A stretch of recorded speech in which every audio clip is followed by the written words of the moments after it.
Bad Larry. What's up, everybody? Bad Larry here, and sorry for the delay in releasing this highly anticipated issue number 26, part 3 of The Fall of the Mutants.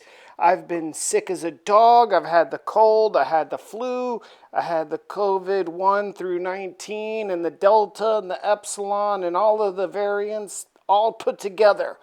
But you don't care about that. What you care about is this awesome cover showing and depicting some new awesome uniforms. I wonder what that's all about. Let's check it out. This issue is written by Louise Simonson and penciled by her husband Walter Simonson. How do we get here? X-Factor whipped up on Apocalypse's 4 horsemen. Apocalypse took off with Caliban. His spaceship crash landed, destroying X-Factor headquarters. Our X-Factor team, emerging from the crashed spaceship, encounter a bunch of reporters and the police. Like the police are going to arrest X-Factor. This first panel shows the absolute monstrosity that is Apocalypse's spaceship. It's humongous. The cops don't know what's going on. They're trying to arrest X-Factor. Beast, remember, he's still a little dum-dum, and he's hyper-aggressive. He's like, I'm going to knock your heads around. Iceman is telling him, literally, chill out. But Archangel isn't so chill. He tells the cops, you really think that waving those little pew-pew shooters in our faces is going to make us come quietly? How about this? Our mutant powers are beyond your abilities. He launches a blade attack against the cops. Archangel ain't so chill. Either these cops are really lucky or Archangel is super accurate with his wing blades. Archangel tells the cops and everybody else to piss off. He's got some revenge business he's got to attend to. The cops give up after they realize their little 6-shooters are going to be basically ineffectual against X-Factor after seeing them explode their way out of the ship and fly off. The reporters are trying to access Apocalypse's ship, but Apocalypse has put a force field that eliminates any humans from entering. You have to have an X gene to enter Apocalypse's ship. Famine has just destroyed a bunch of farmland in Kansas and has been teleported back to Apocalypse, but they're not on their ship.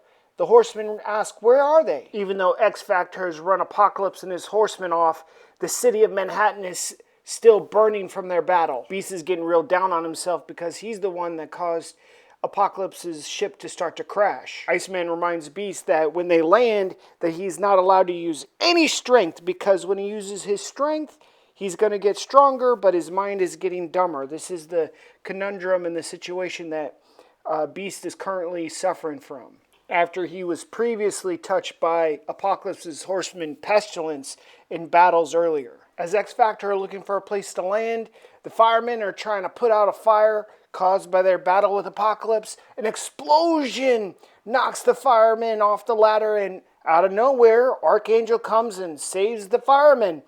And X-Factor realized maybe Archangel, aka Warren Worthington, isn't all messed up as they thought he was.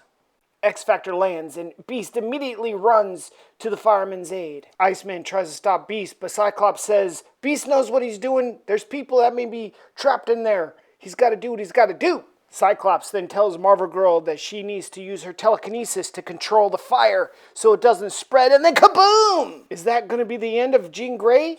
Jean Grey says, nah, I'm harder to kill than that.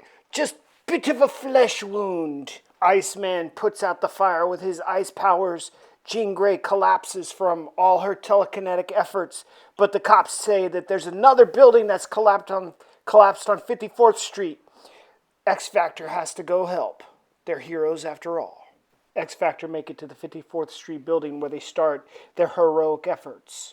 Cyclops clears the debris from the lower level, allowing the rescue team to go in and try to save anybody that's in the first floor. The reporters are catching Iceman and Beast, making a ladder to go save some old folks in the upper level. Beast is going on and on about how he's got the hots for Trish Tilby of the Fake News Network.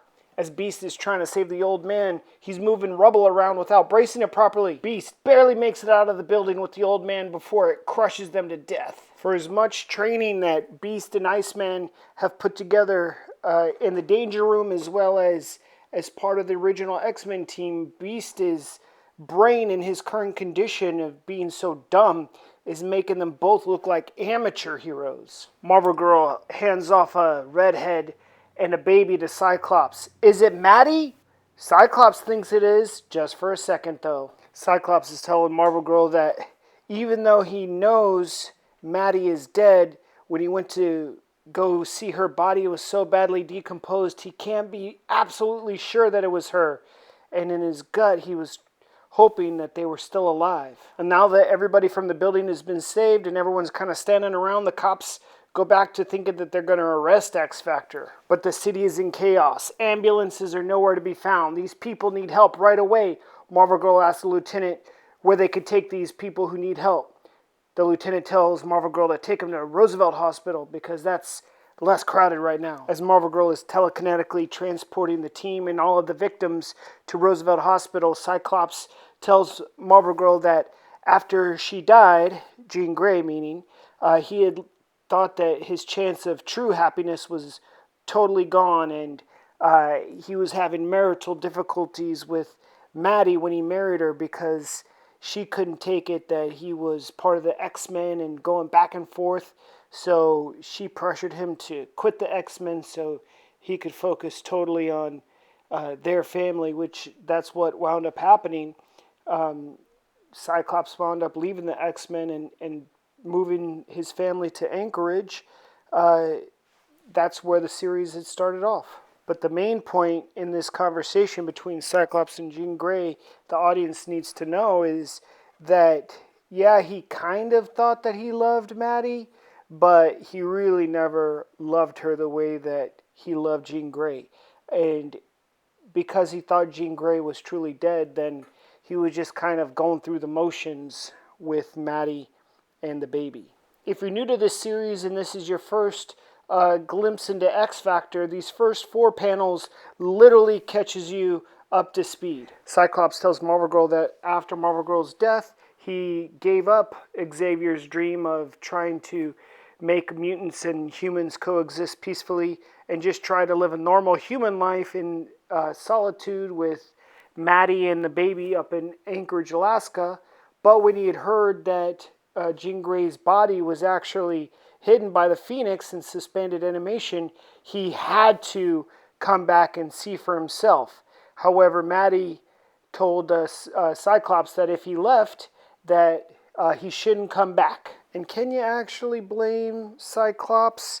The person that you loved your whole entire life you thought was dead is now back alive. You gotta go see if she's really truly alive. But Cyclops is an upstanding guy. Yeah, he verified that Jean Grey is for real alive, and once he found that out, he wanted to go back to Maddie and try to reconcile things. But once he came back home, Maddie and the baby were totally gone.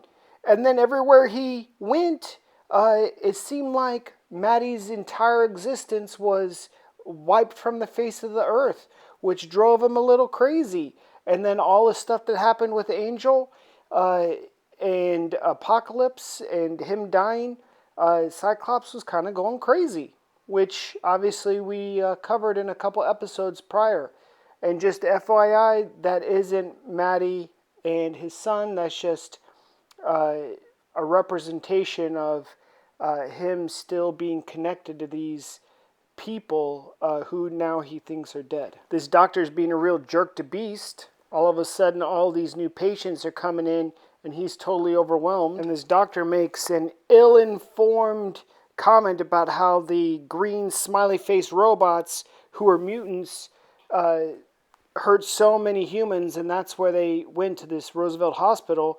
And Beast is looking at him like, the smiley-face robots weren't mutants, they were humans. I don't know why this affected him so much to tear him up. And this doctor's walking off just talking trash about how mutants are destroying everything. The lady in the upper right panel and in the pink overcoat, this is Trish Tilby.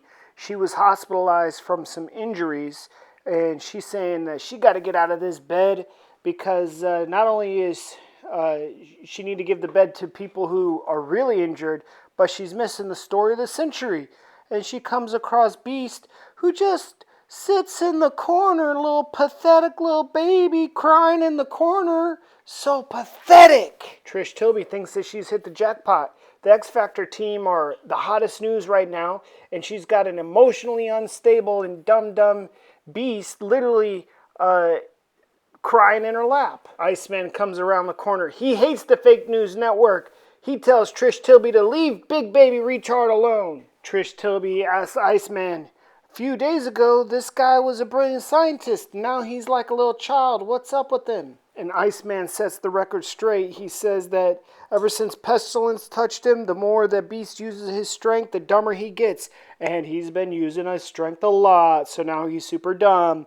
And Apocalypse manipulated him into destroying the gyroscope, which did cause the ship to crash, but ultimately it was Apocalypse's fault. So Hank's been running around all weepy baby-like because he thinks he's been the one to cause everything to crash and hurt people, but it's really Apocalypse's fault. And now we're on the 4th page in a row where Big Baby Beast is crying, boo-hoo, Baby Beast. Iceman tells Trish Tilby that they got too much superhero stuff to do to sit around here and talk to you all day, but once everything gets sorted out, they'll give her an exclusive interview. And then Iceman tells Big Baby Crybaby Beast to stay here with Trish Tilby because you's a dum-dum. But Beast wipes away his little tears and said, well, you know, what am I going to do? Just sit around here and sob all day? I made this mess. I got to go help clean it up. So this page shows a big turn of events between X Factor and the public. Jean Grey, a.k.a. Marvel Girl, has been doing most of the actual heavy lifting, moving injured people telekinetically to the hospital and darn near collapses because our X Factor team haven't slept in 3 days. The cops come and are, saying, Cyclops, stop! And he's like, am I going to have to blast you blue fools? And the cop's like, no, we got new orders. The reporters are saying you guys are heroes, so now we're going to treat you like heroes. But more than heroes, X Factor are now celebrities. Jean Grey's too exhausted to transport the team to the downed Apocalypse spaceship where they're going to be staying, so the cops are deciding they're going to escort them in their cop cars to the downed Apocalypse ship. The news catch sights of them transporting, and all the civilians are seeing it on TV, and they want to go and catch a glimpse of X Factor, the heroes, and now celebrities. This first panel is muy importante. So Madeline Pryor somehow gets on the news in this top panel. The redhead on the TV in the upper right-hand corner is saying, Scotty, wherever you are, I wish you all the best. Find our son, keep him safe, raise him well, I love you. So apparently Madeline Pryor is not dead. She just blasts Scott Summers' real name out there in the public. And this report comes from Dallas, and our heroes are in New York. And obviously, Cyclops isn't aware of this message, at least not yet. A little girl is running up to give Marvel Girl some flowers. Marvel Girl apparently saved her grandma, and now the grandma says that it's okay if she grows up to be a mutant, just like Marvel Girl. So in just a few pages, the sentiments of human versus mutant and the hatred the humans had towards the mutants all seem to be wiped away because X Factor saved the day. And now that they're heroes and celebrities, Marvel Girl gives a little smooch to the lieutenant's cheek, like you do. That lieutenant gonna put that all in the old spank bank. And as X Factor climbs back into Apocalypse's ship, remember there's a force field that unless you're a mutant, you can't get on the ship. So all the human reporters are stuck there at the door. So it seems like everything is turning up X Factor's way right now. And now that the city is saved, Cyclops' mind goes back to Madeline Pryor and trying to find out what happened to her. And he's saying to Marvel Girl, well, the world doesn't need me anymore. I got to go and find out what happened to Madeline Pryor. And Jean Grey's like, big boy. Madeline's dead. I'm alive. Come here and give me some smooches. And like they say, when Apocalypse's ship is rocking, don't come a knocking. So our team is wearing the horsemen's outfits that Apocalypse clearly had on the ship, because their X Factor uniforms were totally destroyed after the battle and the cleanup. And Scott's putting on that outfit because he and Jean Grey been hitting the sheets. And Hank McCoy runs in saying, oh, there was a guy that I saved in the aftermath, and apparently he's a big-time designer. So I got us some new uniforms. Let's check them out. As our newly uniformed X Factor team heads out to the parade that the city is throwing for them, Apocalypse and the Horsemen are watching, and Apocalypse is impressed. He said, oh yeah, the X Factor team's stronger than I thought. They have more strength than just actual strength. They turn the humans to like them. Well done, X Factor. Good job. But my ship is still intact, and pretty soon the humans are going to get envious of their ship. So let's see what happens there. So we see that Apocalypse has not gone very far. His 3 horsemen are still right there intact. So we're going to obviously see a second round of attack or third round of attack from Apocalypse. When will that happen? And our X Factor team, you can see in new uniforms, well, except Archangel, watching everything from the heights. He's kind of in a schism. He's wanting to be part of the team, but he's still a bit brainwashed by Apocalypse. But right now, it's a parade for X Factor. We see Cyclops in his new uniform, the one that's more commonly associated, the blue with the white stripe, not the yellow. That's the one change that they made. They turned the yellow into white. Jean Grey switched from green to red outfit, I think to match her red hair, but maintaining the yellow stripe. The biggest change is Beast. They switched him from a blue and red scheme to now a brown color with the yellow to match with Jean Grey. And obviously Iceman doesn't change. He still has just a little power belt on. But these are the uniforms that we have.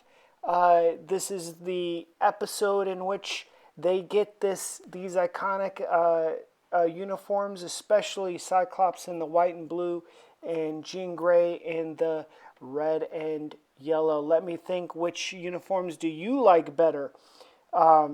Personally, I'm okay with any of with all of them. The blue and yellow on Cyclops, or the blue and white, I'm okay. The green and yellow or the red and yellow for Marvel Girl, I'm okay with. The brown and yellow, I really like for Beast. I think it's to show that he's kind of grounded, and then obviously the yellow ties into the team a little bit more. So that wraps up part 3 of the Fall of the Mutants, guys. Make sure to hit the like button, hit the subscribe button, and be on the lookout for issue number 27 coming out real soon.